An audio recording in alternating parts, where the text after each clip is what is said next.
So, so that's a tough act to follow.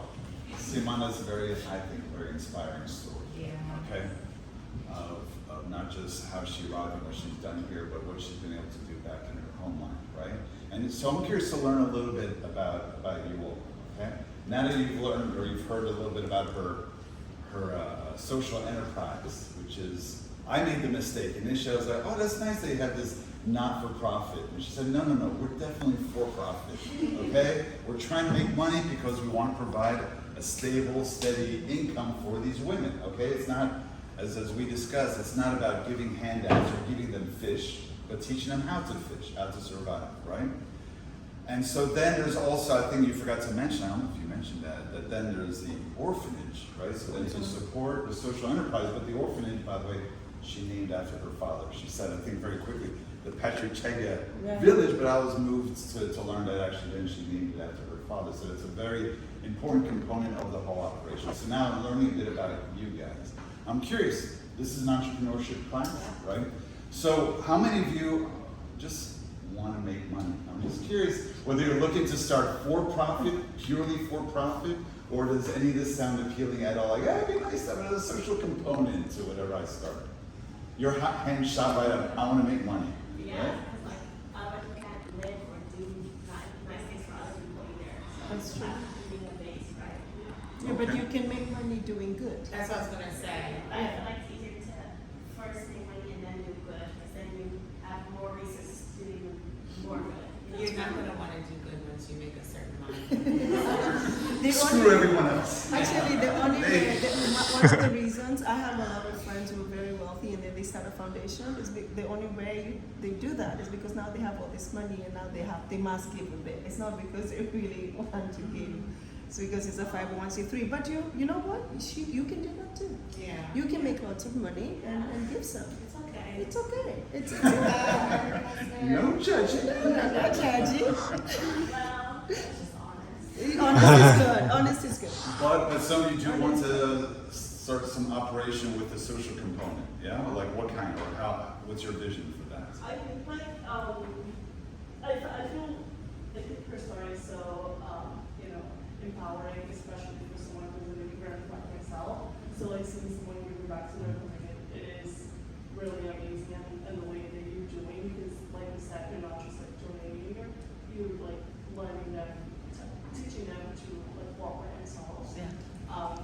I don't have an idea yet, but I definitely think that's something that I wish to do in the future. Good, and your neighbor there? Yeah, social entrepreneurship is like one of my greatest passions in life. I work with a nonprofit that is a fashion space. It's absolutely incredible, but I also founded my own social enterprise from when I was in college. That's an education-based social enterprise we partner with. Basically, we're like an intermediary between educators and nonprofits to build educational resources based off of the knowledge and expertise of people at the nonprofits to then give to teachers so that they can bring those topics into their classrooms. Fantastic. Good. So it's just, I'm so excited to get to work on this project with you, and I just admire everything you're Well, thank both you. doing. Thank you. So we're going to dig more into that, but on the other hand, I'm curious how many of you as consumers actually pay attention to if a brand is an ethical, if they claim to be an ethical brand, a conscious brand, how many of you care about this sort of thing? And you do. And you pay attention, you actually, do you research it, or you say, oh, they said that they're producing ethical fashion, I can buy now. Do you actually research it? Do you do your homework? And then what are you looking, I'm curious, what are you looking for that would actually convince you that, okay, now I trust them?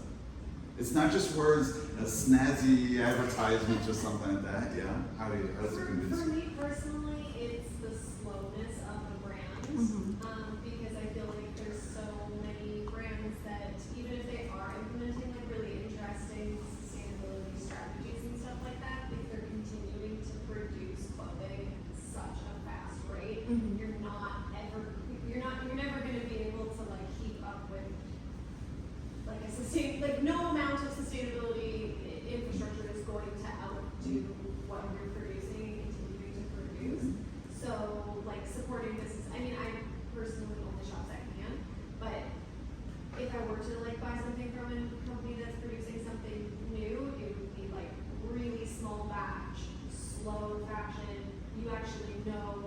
the names of the people who are creating them. And I realize that's not the mindset that everybody's going to be coming at it with, but I've been in the sustainable fashion space for a few years now, and you can't unlearn those things when you learn about them. And over here, you were saying that you do pay attention, you care about that? Well, I mean, I do not pay a lot of attention, but if a brand that I've been buying for a long time is actually doing something that's sustainable, I would be happy.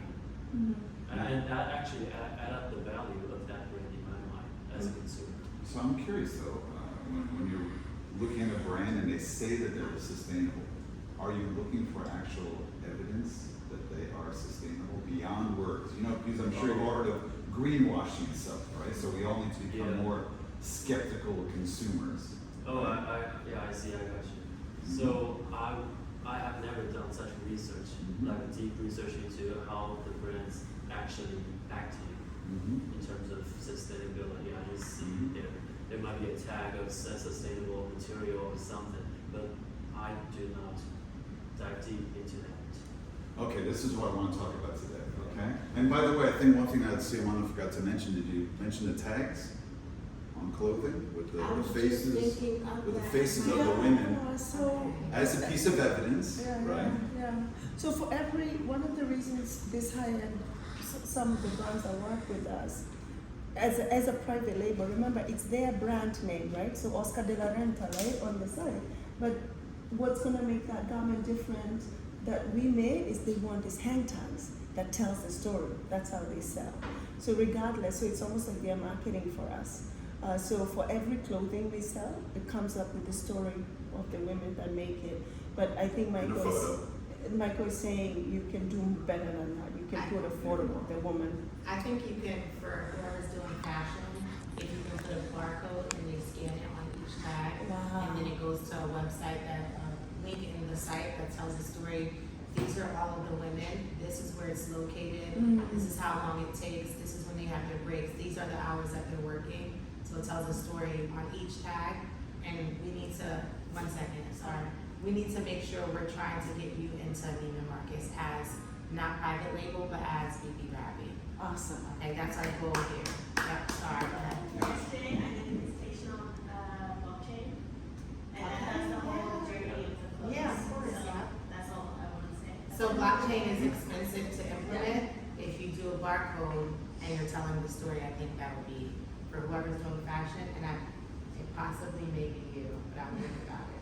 Sorry. See, but even that tag is really interesting.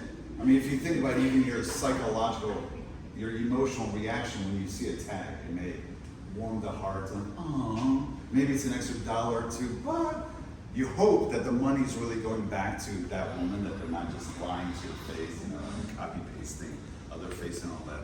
But that's what I want to emphasize today, okay? And that's why I'm happy to be working with young people at the beginning of your career, okay?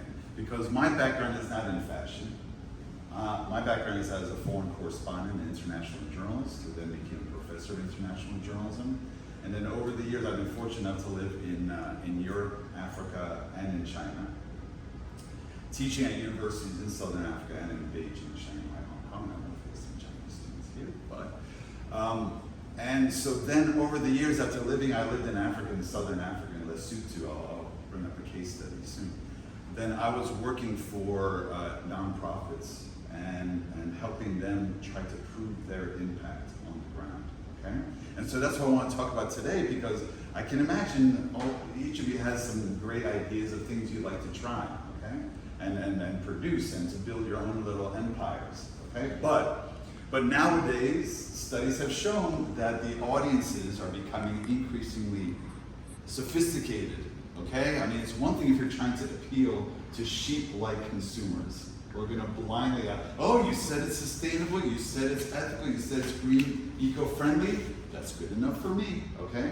But if you're really dealing with a skeptical audience, smart but skeptical audience, you're gonna have to work hard to prove it to them, okay? And that's what I want to talk about today. So, prove your impact, skills, strategies, and storytelling that demand credible evidence to overcome audience skepticism, okay? Oh, by the way, I also graduated from a new school from the master's program in international affairs a number of years ago. So I have a soft spot for the new school and its students, okay? But just to start off, that the way I view it is that we're all brands, and each of you will be producing your all brand, or your own brand, right? But we're in a sea of brands, and as you know, in this sea of brands and in the world today, there is increasing threats and risk of misinformation, disinformation, fake news, propaganda, right? And every brand out there, every company out there, every government agency, every nonprofit, every social enterprise, every professional out there has a strong self-interest to present themselves as wonderful, okay? I'm not going to tell you as a global communications specialist that I'm mediocre at what I do. I'm so-so, okay? No, of course, if you want more business, you're going to present yourself in the most favorable light.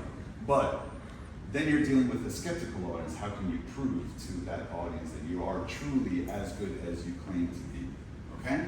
So the challenge for your company, can I do it with the cursor? I guess I can click, okay?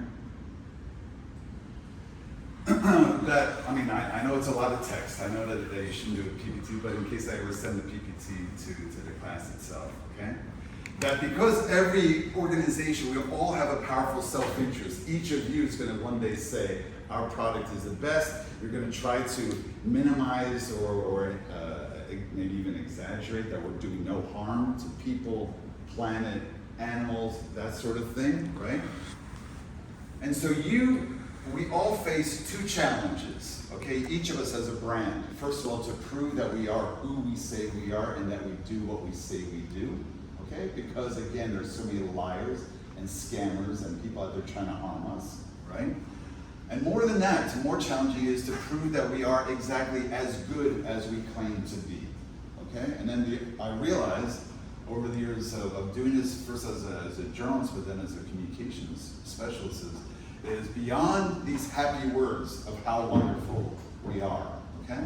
How do we actually prove our results or our impact, okay? And every company nowadays is under increasing pressure to prove these things, okay? And it's not just, consumers is one thing, right? But also watchdog agencies, the Security and Exchange Commission, and government agencies, and investors, of course, donors, other stakeholders. Everyone wants us, is now putting more and more pressure on each of us to prove that we are as good as we claim to be, okay?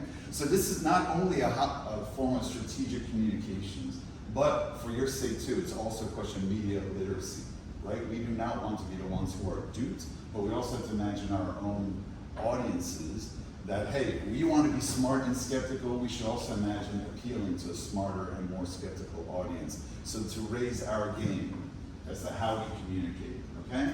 Just very quickly, I don't want to go into a full global communications talk, but I've learned, having lived and worked on 4 continents, that there are generally two kinds of audience, okay?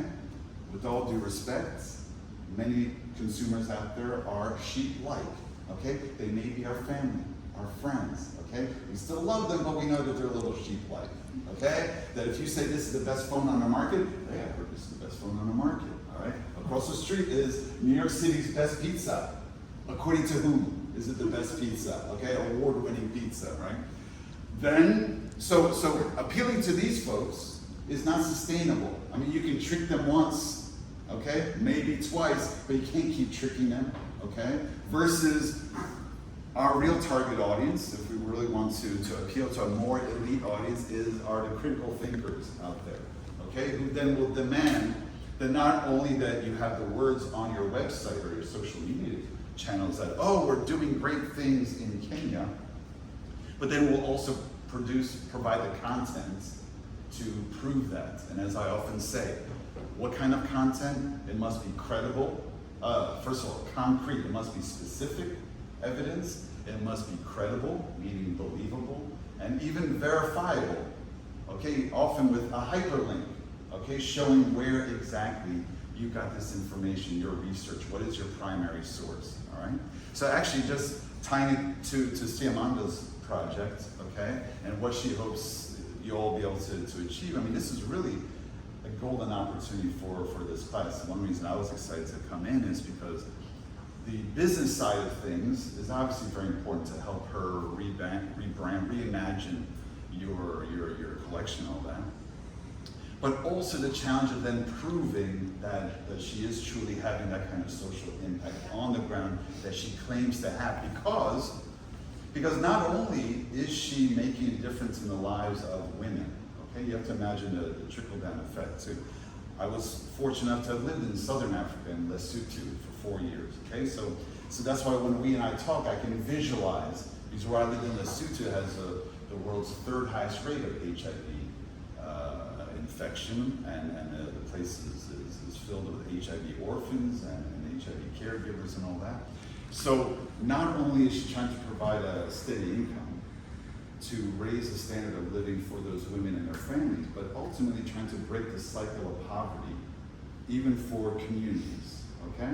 So her project, again, because there's a movement among international development aid to not just give handouts, right? Not just give the fish, but to teach people how to fish. The social enterprise could be an important solution for that, okay?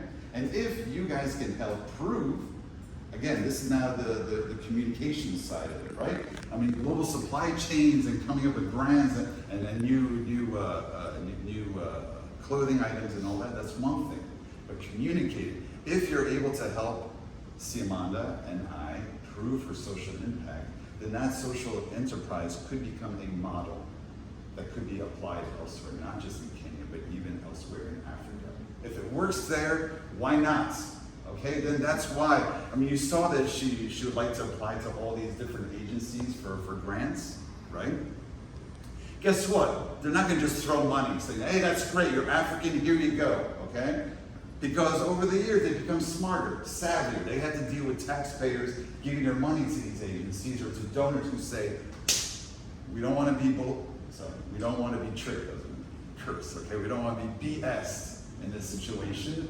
We only want to work with partners who can prove that they are truly out in the field, are truly doing what they say they're doing, and can prove that they're making a difference, okay? And if they can find such operations, that would help loosen the purse strings, okay? That great, we want to support people and organizations like that who are truly making a difference, okay?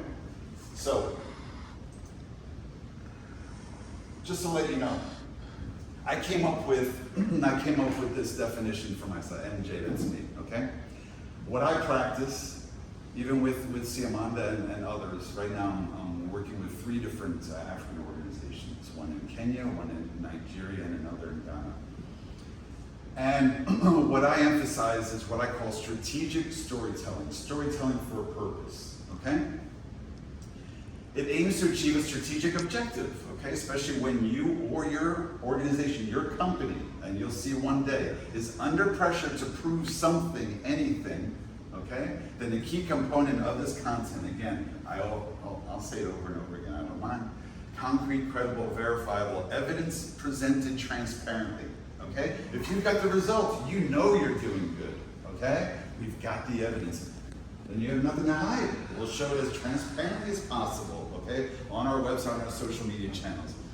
You know that there are companies out there in the nonprofits amount which are not producing as much as they claim to, and that's why it's like, where's the evidence? There's a reason why they're not spotlighting their evidence, okay? What are you hiding? And that's where it becomes not just global communication, but even crisis communications, okay? Helping companies and organizations get around the fact that, oops, we cannot prove that we're not doing harm or that we're doing good.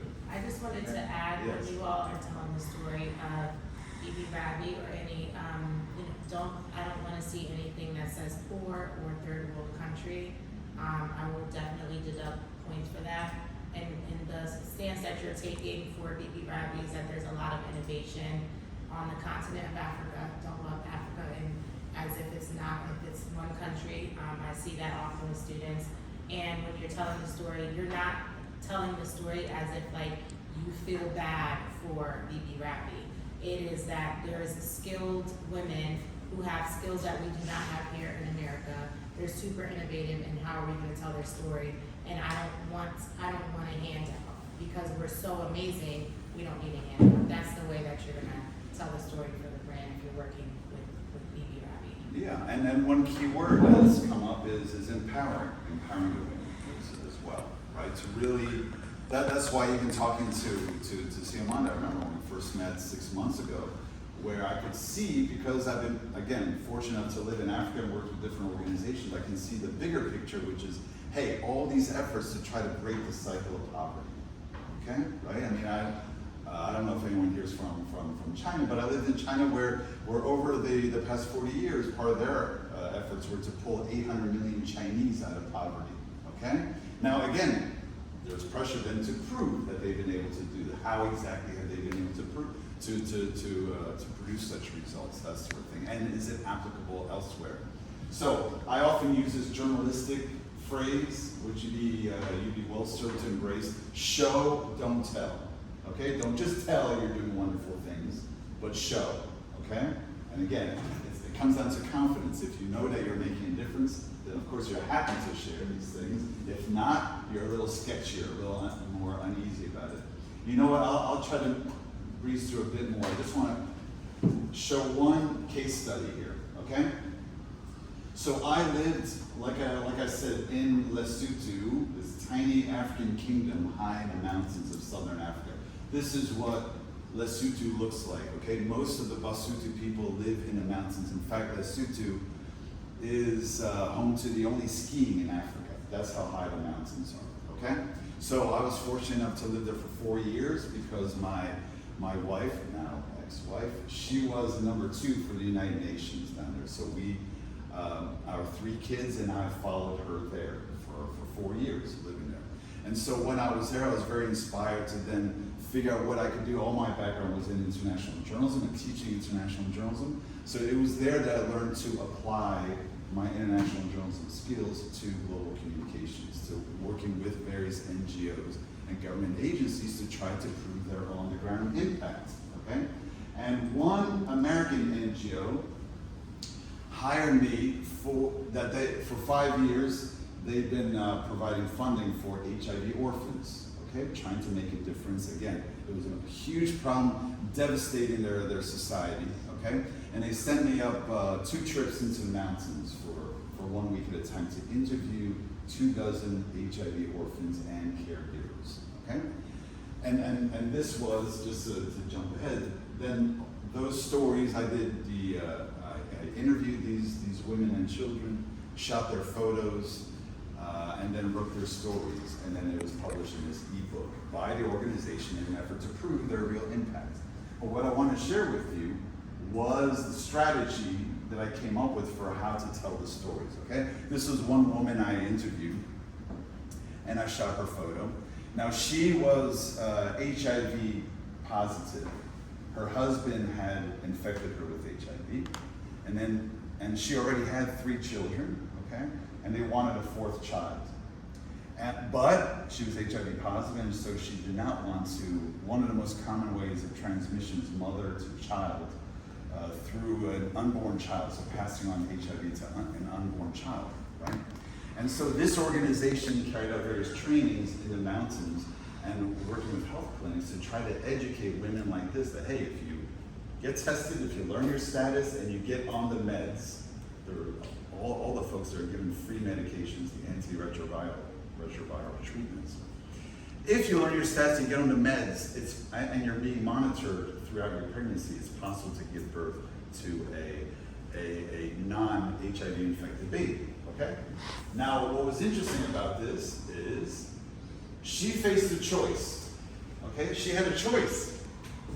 She could have ignored the advice and said, I don't trust those outsiders. I'll listen to our tribal chief. I'll listen to our own, what they call witch doctors. I'll follow the advice of our own people versus the outsiders. And I realized that this was a certain fork in the road, okay? That they all face a fork in the road. Here's what their life was like before, okay? Then they're living their lives, and then there's a knock on the door, okay? And I'll apply it soon to Siamanda, okay? And what Ravi is doing as well. But then, so here's a woman who wants to have a baby, but obviously non-HIV infected, right? And there's a knock on the door, sometimes literal, sometimes figurative, a knock on the door. She could ignore, okay? And what would their lives have been like if she'd ignored? She probably would have given birth to an HIV positive baby.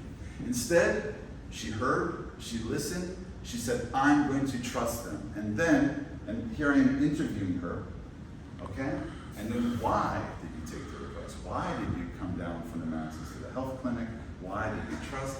And then what happened? Then what happened? Then what happened? So starting to document the intervention in their lives, but then the influence and the impact, okay?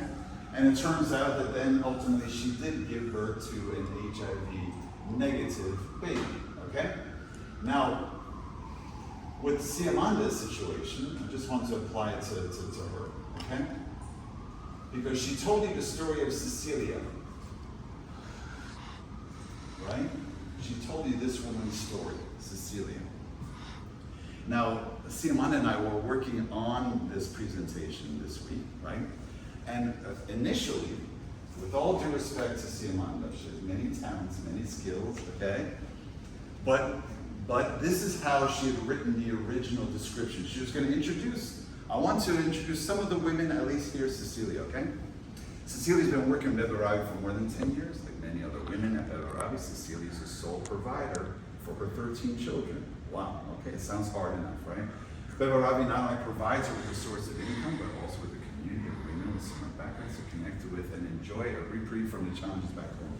This could potentially be on a tag with her face. That's nice, that's wonderful, okay?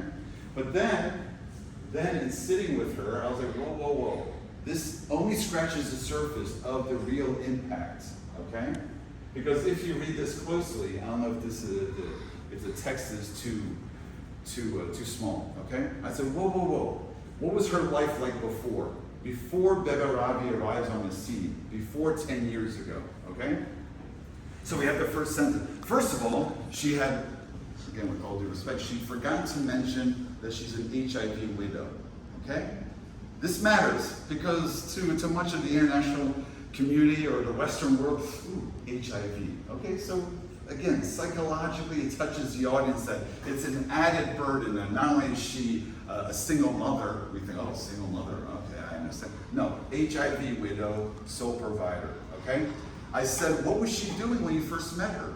Okay, I'm interviewing. And the reason why I'm doing this, by the way, is because I don't know how many of you will go to Kenya, but I would love to help train you to interview these women. They've trained 300 women, okay? How can we prove impact? Is we need some monitoring and evaluation. We need to actually interview some of these women to create evidence that of these 300 women, we've made such an impact, not just for these women and for their children, but even within these communities, how to prove true social impact growing roots, okay? And that roots are taking hold, right? When we first met her, this is you guys interviewing, all right? She was working odd jobs as a house cleaner, farm worker, and what was she earning? I drew it out. She's like, at first she said 100 shillings, right? Now, I've been doing international storytelling for a long time. I need conversion. Our audience needs a conversion. We're not going to go into currency converter. How much is 100 shillings? She said, it's less than $1 US a day. Wow. Okay, so you're like, $1 a day? How do you feed 13 kids on $1 a day? This is so little. I was like, and then what? What does that mean? Her children were often hungry, and she couldn't afford to send them to school. Why not? Okay? Because she has to pay school fees, okay? Oh, in Kenya they have to pay school fees. Yes, and no shoes, no school uniforms, no book bag, no books. Growling stomachs, okay? How can kids study and focus on their studies if they're hungry, okay? Now we're building up the drama, okay? Then you included this part about the handcrafting knowledge, okay? So then taught her skills. So then there's a knock on the door. Hey, join Beveravi. We're going to train you with certain skills. Great. Certain marketable skills to help you survive, right? So presumably, if you were to interview her. We're actually perfecting the skill. So they actually, Perfecting the skill. yeah, these women are trained. That's why I added that. Okay. Because that's what I want to tell you. They, like I told you, that they are born. I mean, when I grew up, these women know how to hand the knit and crochet, and we're just taking the skills, Okay. what they know, and just perfecting it. So that's why I Good. added that. So Right. we Well, perfected. How do you end, the product, like so that it's sellable in the on a market, in a high-end market. Yeah. See, that's smart, okay? Which Yeah. is like, what skills do they have already? Yeah. How can we elevate the skills to Right. make it professional enough Yeah. that we can sell? Not just like little knickknacks for tourists who come by and like, oh, you made a doll, nice. But versus something that can actually be sold in stores and all that, right? So not only did they arm her with these skills, right, to lift herself up, right, earns a monthly salary, but now she's also a manager on top of the piecework she does, okay? So imagine this woman went from basically taking handouts or in need of handouts for her and her children. Not only is she now earning enough money, but now she even has the esteem, the respect of being a manager of others, okay? So there's that whole psychological component of how turning her life upside down, right? But now, this is impact, okay? Like, what I would want us to do is also to visualize, to have a conversation as to what would impact look like, okay? Again, you guys are gonna run your own companies one day, titans of fashion, and it's like, all right, so first of all, let's identify what would our positive impact even look like. Can we agree as to what impact would look like? Yeah, it should look like this. And then what pieces of evidence can we find to prove that impact? And then how do we unearth it? How do we bring it to light? And then even assemble it and present it to the public. In what form? Storytelling form, okay? So, as a result, some of her children are now attending university, you said, right? Which will help raise the family. Well, I mean, what does that mean in a country? If you go from being in a rural provinces with so few work opportunities, where you're struggling living hand to mouth, help raise the family standard of living, and perhaps even break the cycle of poverty for future generations. Okay? Before you could imagine, you could ask her, what kind of future did you imagine for your children before Beverabi? What kind of life? What a miserable life that I've sentenced them to, right? I've condemned them to following in my footsteps of poverty and hunger. Now, I can imagine maybe her face lights up and she's like, my one child is studying this, my other child is studying that in the big city, in the capital. Now they have dreams that they have their own apartment, maybe with indoor plumbing, whatever it may be, okay? Step by step, raising their standards of living and breaking the cycle of poverty, okay? So, but like Siamano was emphasizing, imagine how emotional well-being and dignity, okay? This is also a universal human right to be treated with dignity, to live in dignity, okay? So from a woman, again, to remember, from a woman in desperate need of help, even handouts, to now being a manager, esteemed by others. And then, by the way, this is important too. In the storytelling, I have this method out, it's okay. That the way I do this for organizations too is that Cecilia represents, she has a unique story. She's unique and special in her own way, okay? But then you ask the question, is she truly unique, or is she part of a broader pattern or trend, okay?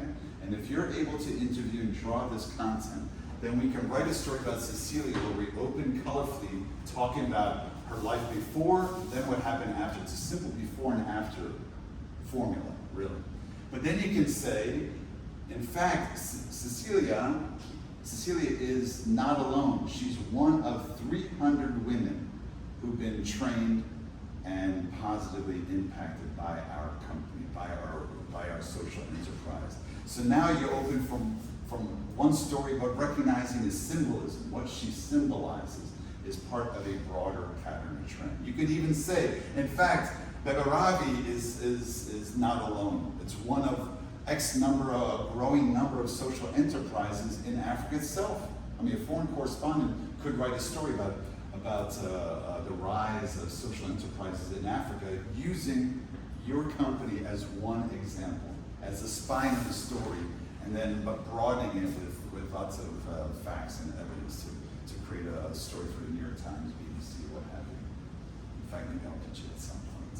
But anyway, maybe I'll end there because I wouldn't want to be repetitive. But I also have a slide saying where to begin. But where to begin is having that conversation as to what does impact look like, what is evidence, but also recognizing the need for all of that, okay? To persuade our skeptical audiences that we need such evidence, such proof. Any questions about that?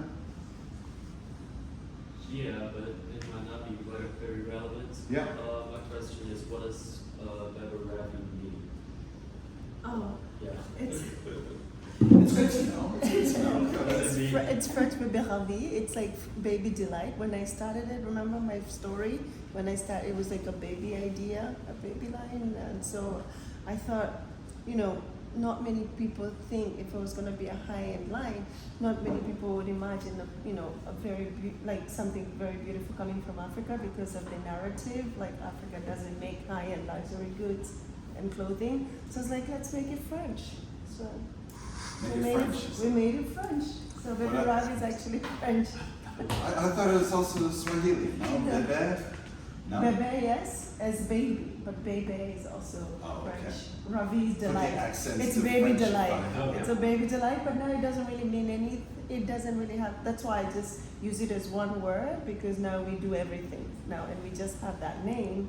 And I don't know. You guys can tell me, but would I want to change that name? Because that's what we are known for. We are known as Baby Ravi without having the people are like knowing the meaning, but that's how we've been operating. So I don't know whether I thought about doing like, should we do Mama Ravi, Baba Ravi, like all that, but then I think it gets really complicated, but that would be something that you guys can, give me thoughts of about, what do you think, whether it's the logo that you saw, whether it's the name, things like that. I would really appreciate your feedback on that.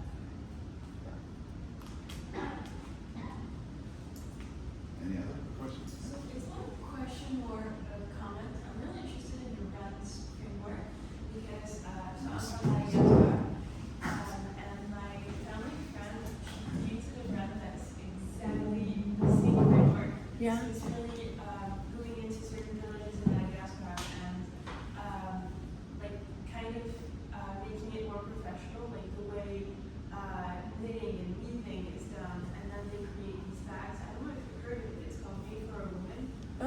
Made for a woman? Yes. Oh, that's And exciting. now they recently started partnering up with Fendi, with Wow. these really big brands, and these brands still tell the story of these women in the villages and how they're receiving training and how they're earning money, and I just think it's so interesting and that I think the marketing plays a big part. Marketing is huge. Yeah. I can tell already. I just opened it and I'm like, I will buy. I mean, it's like Yeah. really good. The design is I can really see why they're doing that. So that's why I'm here, guys. Marketing, help me figure that out. So, but that's really good. Oh, okay. Any questions for see Amanda in reference to the groups that are actually working with the brand? Yes. Yeah. My question is, I would like to know from you, in terms of like revenue and then profit.